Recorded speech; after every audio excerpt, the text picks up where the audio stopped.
Spurs fans, football fans, Matthew's tell comes and we're all excited. I've done a short video about content creators. Now they're moaning about what we're going to do with the other players. Do you know what? I don't care. Absolutely don't care. I did do a video in the car this morning. Hour and 10 minutes it took me this morning to do the school runs. 2 miles, 1 school. Around my area, they've decided to close off all the main thoroughways, all the shortcuts, everything. So you think you're going all right and you can get past, and no, council decide let's close that shortcut up as well, so we can send you around the houses. There's an ulterior motive to what they're doing, I'm sure of it. Tinfoil that morning. I don't know whether anyone's noticed the community post I've put in. I've had to take away WhatsApp from my phone. I was having a conversation with a friend. We was talking about obscure products, food products from the 1970s.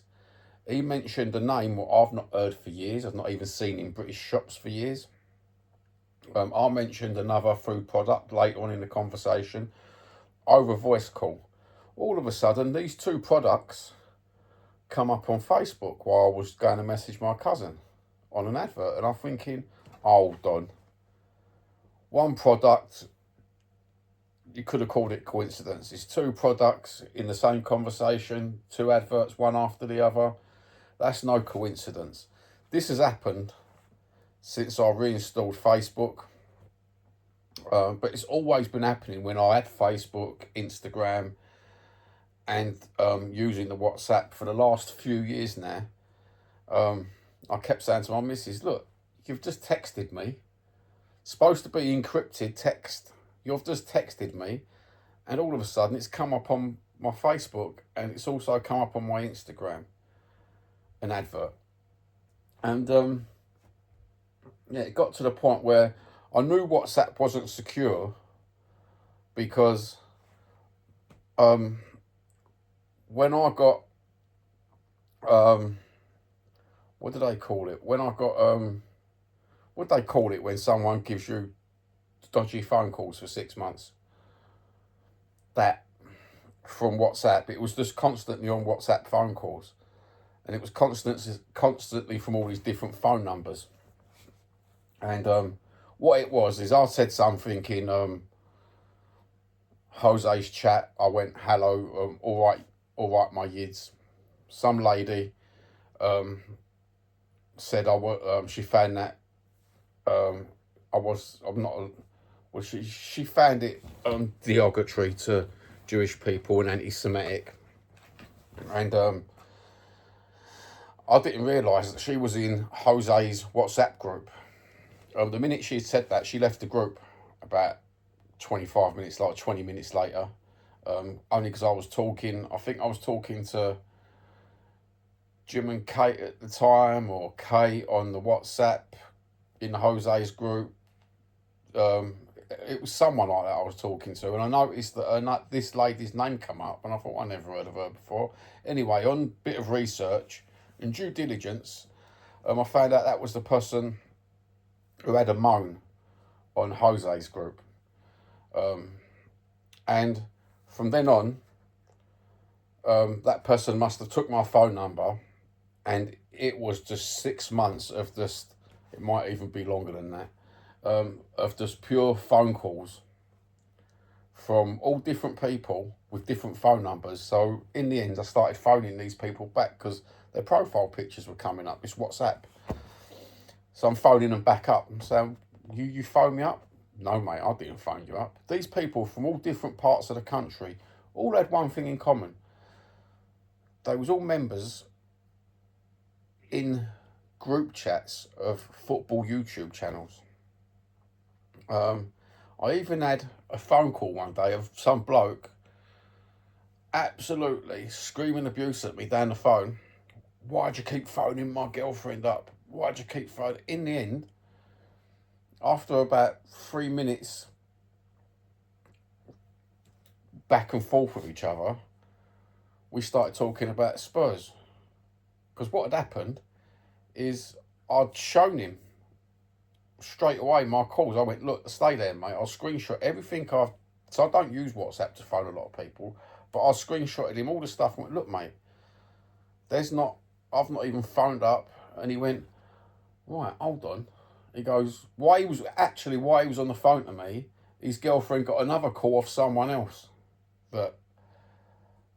And in the end, he said to me, right, I understand you didn't do that, mate. I'm so sorry. And we got talking, and he was a member of another football group where that same person resided. Yeah. And that's what made me put two and two together. In reality, I thought to myself, do you know what? If people can do that on WhatsApp, and WhatsApp can listen to your voice calls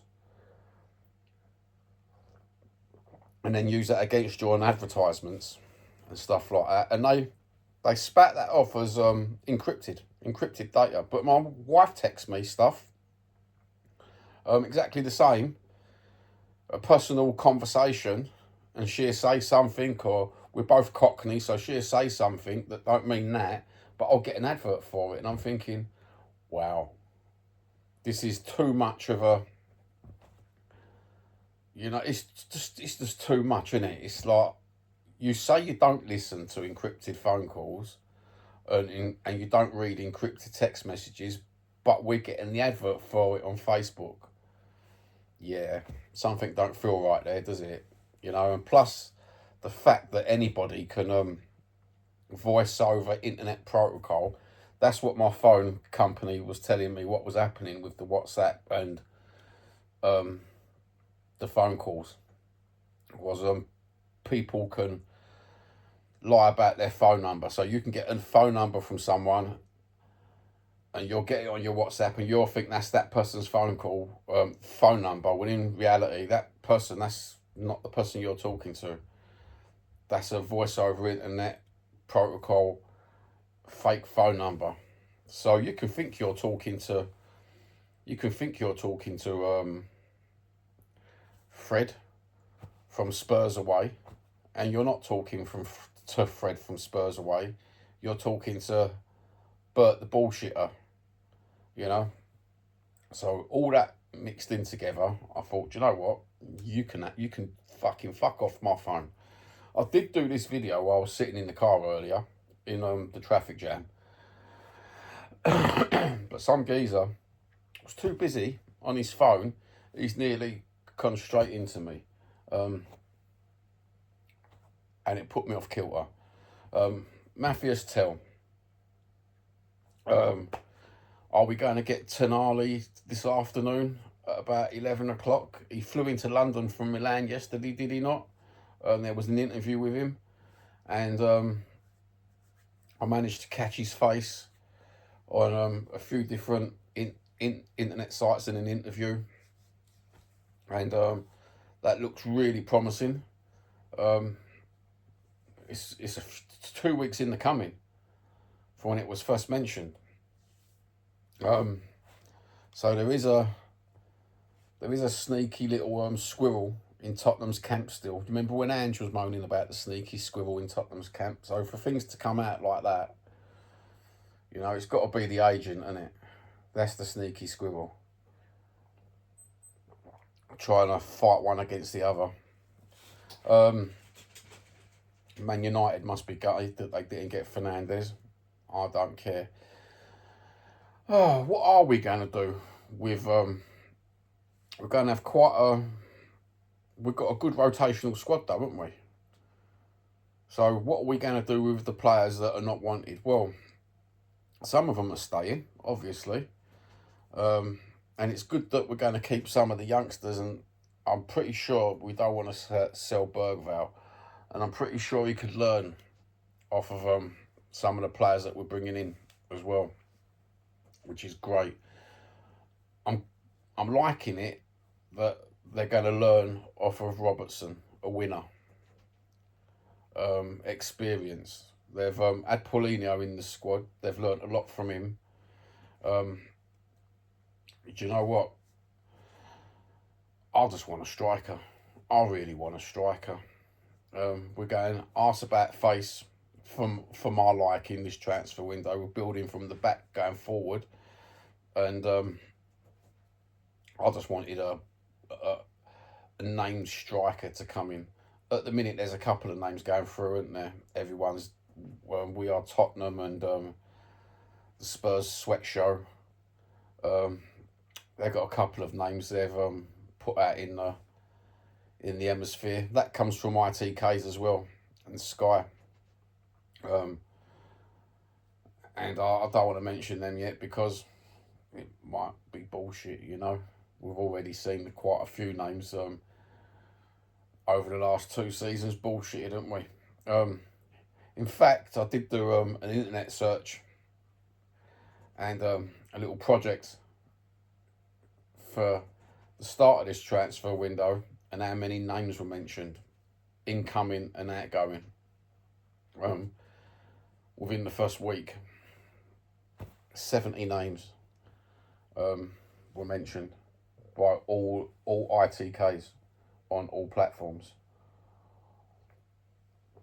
That's a lot of names for one club, and that was just Tottenham, ins and outs.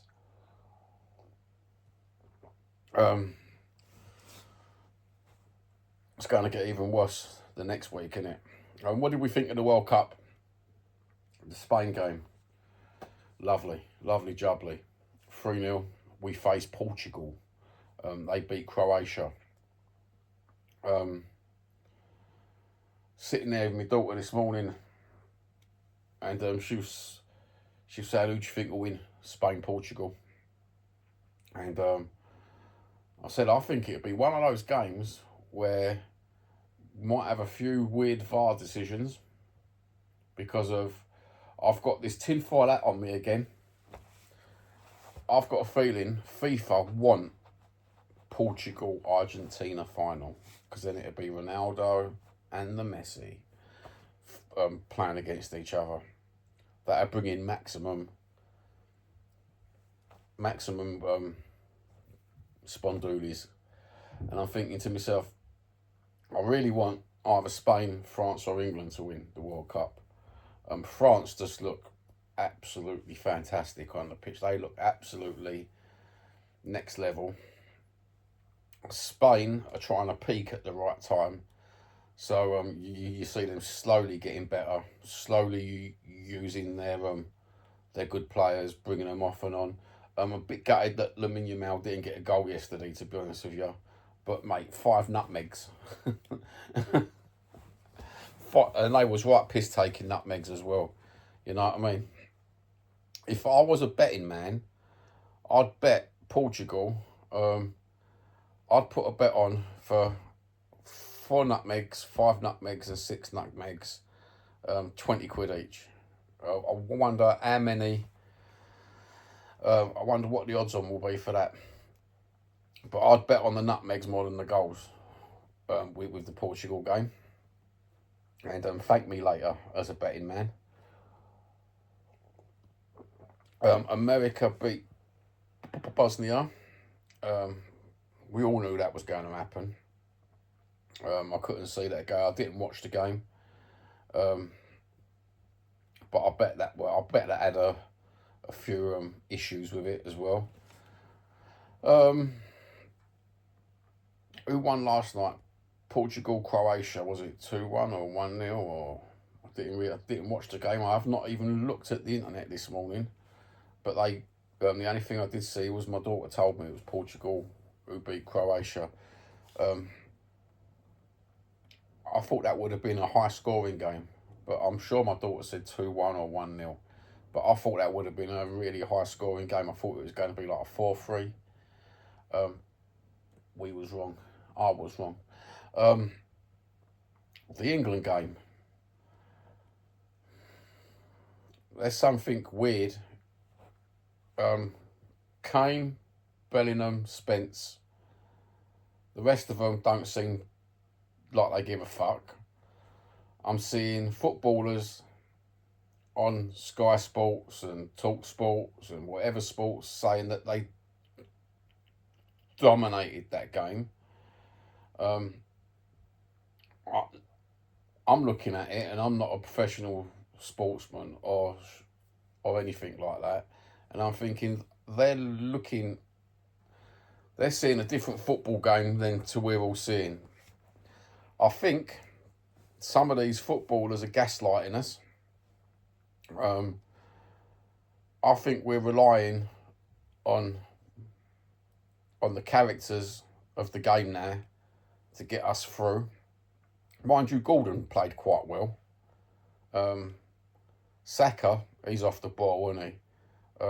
Rice, I don't know why he was playing in that position, mate. Tuchel, I've never been a big fan of Tuchel, man. Maybe it's the Chelsea thing for me, or it just being German. It's why not German and Chelsea? Oh, mate, stir the pot. Not my cup of tea. They bombed our chippy and our train line, and loads of pubs, and caused Bethnal Green Tube disaster.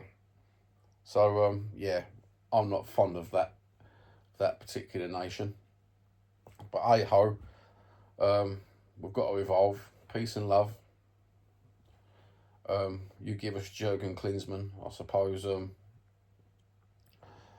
Eat humble pie, Johnny, and have a bit of humility and everything else.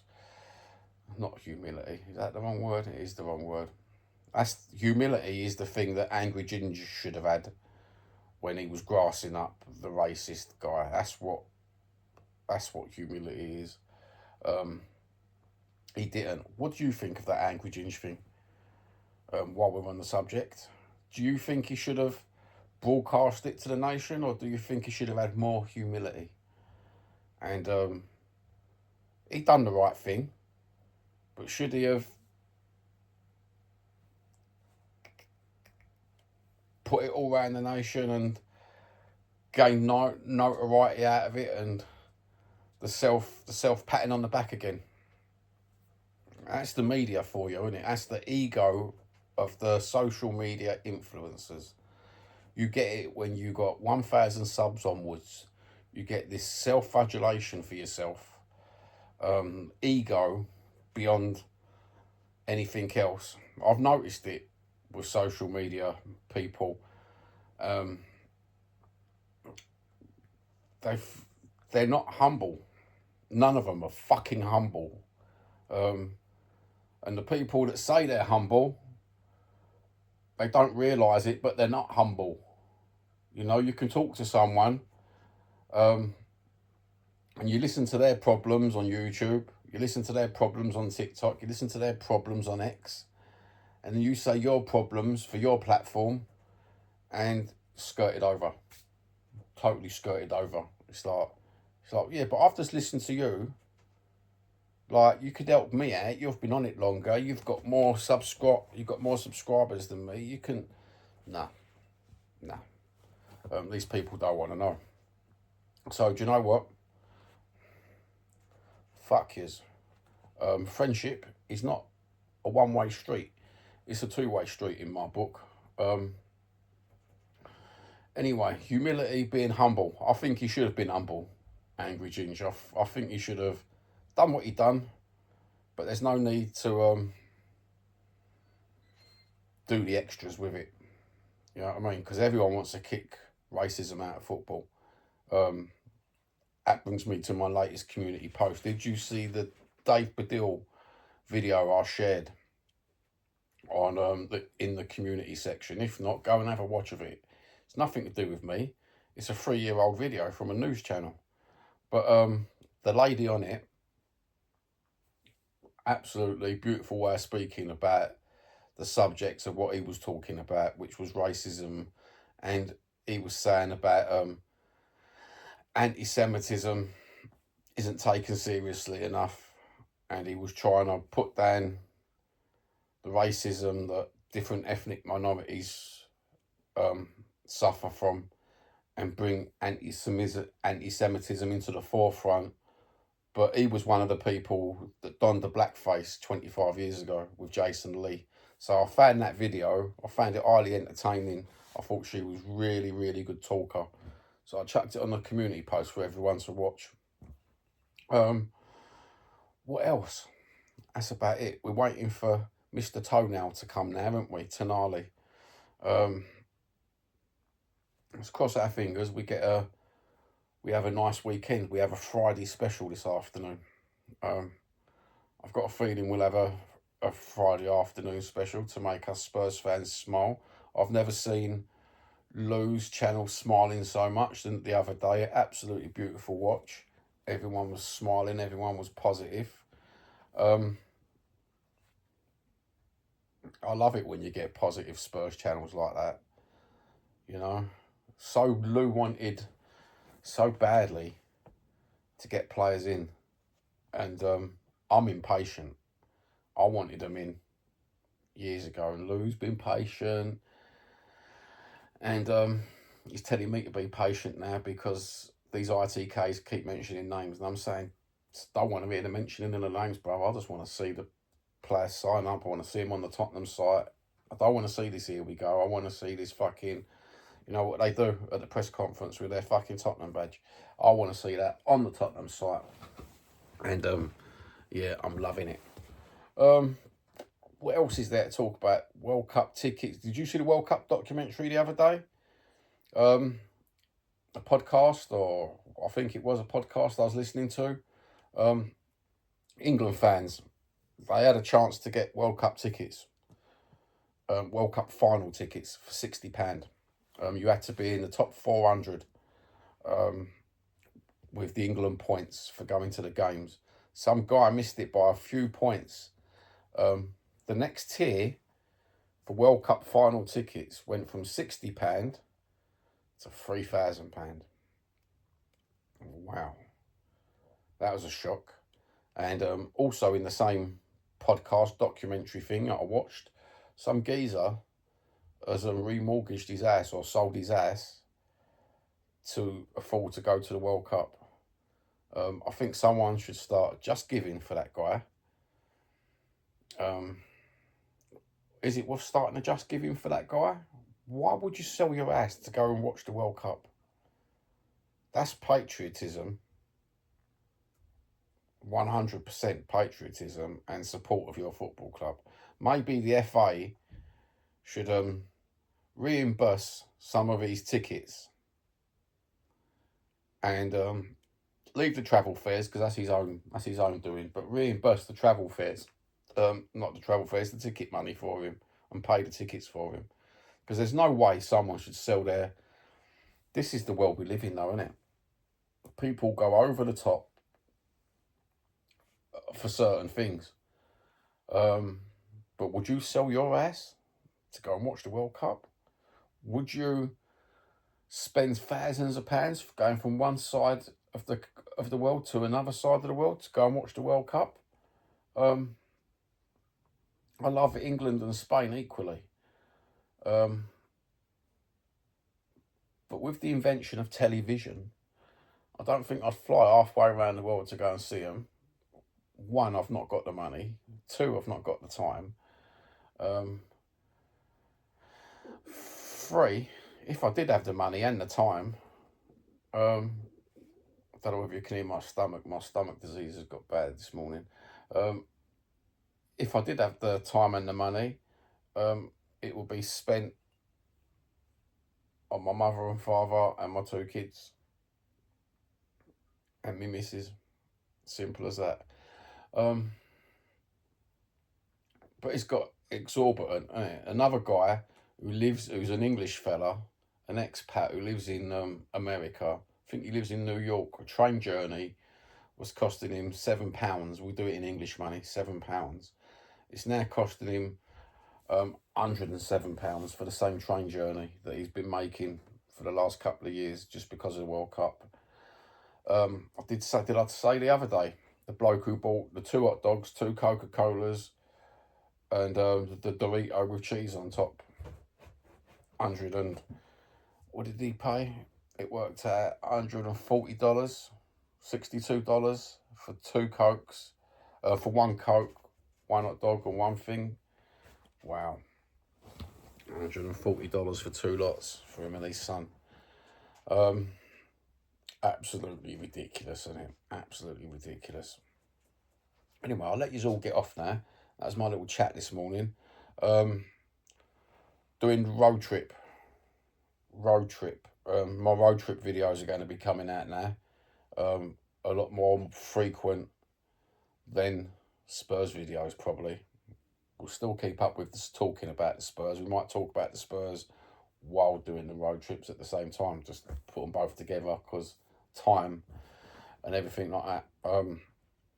I've just booked up a stop in the Pyrenees Mountains, the bottom of the Pyrenees Mountains. So first day will be Calais to the Pyrenees Mountains, 1,000 miles, exactly 1,000 miles it works out to where we're stopping. Was it 1,000 kilometres? I don't know whether it's working out kilometres. I think it's 1,000 miles. So I'm doing it in Britain. Yeah, let's just say I think it's 1,000 miles. And France is vast. Not as vast as some other countries, but 1,000 miles in one day to drive. Mind you, I've got, how many hours have I got to do that? I've got until 5, so from 1 o'clock in the morning until 5 p.m. the next day. That's how long I've got to do it, with a couple of stops and a sleep, an hour's sleep, 2 hours sleep, whatever I need. Yeah, I'm looking forward to that. We chose the Pyrenees to stop instead of stopping at Toulouse. Toulouse is too busy. There's too many, how shall we say it? If anyone's drove through Europe in the last few years, they will understand where I'm coming from. There's too many different cultures in too many cities in Europe now, where you go to a certain city and you stay, you don't feel like you're staying in France. You feel like you're staying in another part of the world. And when you've got a roof rack and you're travelling through a roof box and you're travelling through these European countries, you've got to be wary of some of these hotels, because they're right next to places where the different cultures frequent, and they're high crime areas. So instead of putting me and my kids and my wife through these unsecure passages of entry, I'm going to the Pyrenees with my own people, and feeling secure and happy, and at the same time it's cooler. It'll be it's a lot, well, it's say 6 degrees cooler when you get near the Pyrenees because of the mountains. So hopefully, cross fingers, we'll get there. Anyway, have a good one. Take care. Have a lovely day. Enjoy your World Cup. Enjoy your Spurs transfers. And thank you for watching.